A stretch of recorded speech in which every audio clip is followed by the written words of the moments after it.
यह हमारा दूसरा वीडियो है शब्द विचार के ऊपर। इसमें हम शब्द विचार का वर्गीकरण करेंगे। इसके लिए मैंने कि ये चीज़ आपको बहुत अच्छे से समझ में आ जाए, इसके लिए मैंने एक चार्ट बनाई है। उसके आधार पे आपको समझने में बहुत आसानी होगी। तो जैसा कि यहाँ आप देख पा रहे हैं, जो वर्गीकरण है हम 4 भागों में हमने किया है: अर्थ, बनावट, प्रयोग, उत्पत्ति। तो आइए जानते हैं चार्ट के आधार पर। यह चार्ट कुछ इस प्रकार है। सबसे पहले हम उत्पत्ति के आधार पे जानेंगे। जो उत्पत्ति है उसी को हम स्रोत कह सकते हैं। उसके बाद है व्युत्पत्ति के आधार पर रचना, संरचना या बनावट कहते हैं इसको। अर्थ के आधार पर इसमें सार्थक, निरर्थक। विकार के आधार पर प्रयोग, व्याकरणिक प्रकार या विवेचन के आधार पर विकारी, अविकारी शब्दों के विषय में भी हम जानेंगे। तो चलिए शुरू करते हैं हम शुरू से। शब्द से छोटा क्या होता है, यह सभी को पता है कि शब्द जो है उससे छोटा क्या होता है? वर्ण। वर्ण के विषय में हमने पिछले पाठ में अच्छे से चर्चा की है। जब हम क, ख, ग आदि जैसे वर्णों को मिला दें तो वो क्या बन जाता है? वह शब्द बन जाता है। लेकिन जब हम पढ़ते हैं तो शब्दों के भी प्रकार होते हैं। यदि हम लोग अर्थ के आधार पर देखें, रचना के आधार पर, उत्पत्ति के आधार पर देखें, प्रयोग के आधार पर देखें तो बहुत सारी चीज़ें हो जाती हैं जिनके विषय में आज हम चर्चा करेंगे। तो ध्यान पूर्वक सुनेंगे। यदि शब्द को हम अर्थ के आधार पर देखें तो इसे 2 भागों में बांट सकते हैं, जैसा कि मैंने आपको पहले बता दिया है, सार्थक शब्द और निरर्थक शब्द। तो जो सार्थक शब्द है इसमें अर्थ होता है, लेकिन जो निरर्थक है इसमें अर्थ नहीं होता है। उम्मीद है आसान से शब्दों में मैंने समझा दिया, समझ आ गया होगा। अब आगे बढ़ते हैं। अब जानते हैं रचना, बनावट के आधार पे।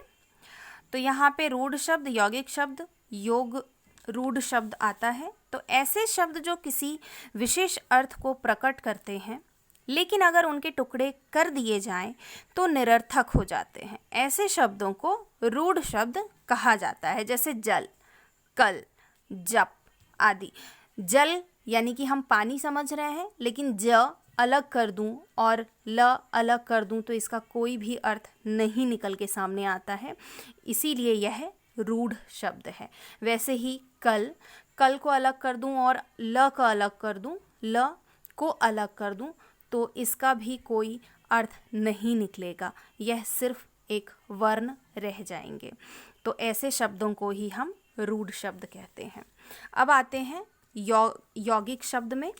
ऐसे जो शब्द होते हैं किन्हीं 2 सार्थक शब्दों के मेल से बनते हैं, वे शब्द यौगिक शब्द कहलाते हैं। इन शब्दों के खंड भी सार्थक होते हैं, जैसे स्वदेश, स्व जोड़ देश, स्वदेश, देवालय, देव जोड़ आलय, कुपुत्र, कु जोड़ पुत्र आदि। जो ऐसे 2 शब्द होते हैं ये यौगिक शब्द होते हैं, किंतु सार्थक होते हैं। यह ध्यान रखना है, सार्थक होते हैं। अब यौगरूढ़ शब्द क्या है, किसे कहते हैं? ऐसे शब्द जो किन्हीं 2 शब्द के योग से बने हों एवं बनने पर किसी विशेष अर्थ का बोध कराते हैं, वे शब्द यौगरूढ़ शब्द कहलाते हैं। जैसे दशानन, 10 मुख वाला, अर्थात रावण। जब भी आपके सामने कोई कहता है दशानन तो आपको सीधा रावण के विषय में ध्यान जाता है, ना कि किसी 10 लोगों के ऊपर ध्यान जाता है कि यहाँ पे 10 लोग खड़े हैं। ऐसा कुछ नहीं होता है। पंकज, यहाँ पे पंग जो है यह कीचड़ को कहते हैं, और जो ज है जन्म देने वाले के विषय में बात हो रही है। तो कीचड़ में उत्पन्न होने वाला अर्थात कमल के विषय में बात हो रही है। इसी प्रकार के शब्दों को हम यौगरूढ़ शब्द में रखते हैं। यहाँ पे जो यौगरूढ़ शब्द है, इसमें एक ध्यान देने वाली जो बात है, आपने संस्कृत में बहुब्रीहि समास पढ़ा होगा, ऐसे शब्दों के अंतर्गत आते हैं। इसमें जितने भी इसके जो उदाहरण हैं वह यौगरूढ़ में ही आते हैं। अब बात करते हैं प्रयोग के आधार पर शब्द के भेद। प्रयोग के आधार पर शब्द के दो भेद होते हैं, विकारी और अविकारी शब्द। विकारी और अविकारी, इसके विषय में भी अभी मैं बता रही हूँ। इस चार्ट को ध्यानपूर्वक देखेंगे तो जो विकारी है, विकारी के अंदर संज्ञा, सर्वनाम, विशेषण, क्रिया, यह चार हैं जो विकारी शब्द हैं और यह चार हैं जो अविकारी शब्द हैं। इसमें अंतर यही होता है विकारी और अविकारी में। ऐसे शब्द जिनका अर्थ ना बदले वे विकारी शब्द कहलाते हैं, जैसे संज्ञा, सर्वनाम, विशेषण, क्रिया। ये ऐसे इसके अंदर जो शब्द आते हैं ये ऐसे शब्द हैं जिनका अर्थ नहीं बदलता है। किंतु यदि हम अविकारी शब्द की बात करें तो यहाँ पे क्रिया, विशेषण, संबंध बोधक आदि जो चार प्रकार के जो शब्द हैं उनका क्या होता है, अर्थ बिल्कुल बदल जाता है, तो वह अविकारी शब्द कहलाते हैं। जैसे भगवान। अब भगवान हमने समझ लिया कि हम प्रभु की बात कर रहे हैं, ईश्वर की बात कर रहे हैं, लेकिन हे भगवान, तो इससे अर्थ बिल्कुल उल्टा हो जाता है, बदल जाता है। तो उम्मीद है समझ आ गया होगा मैं बताना क्या चाह रही हूँ।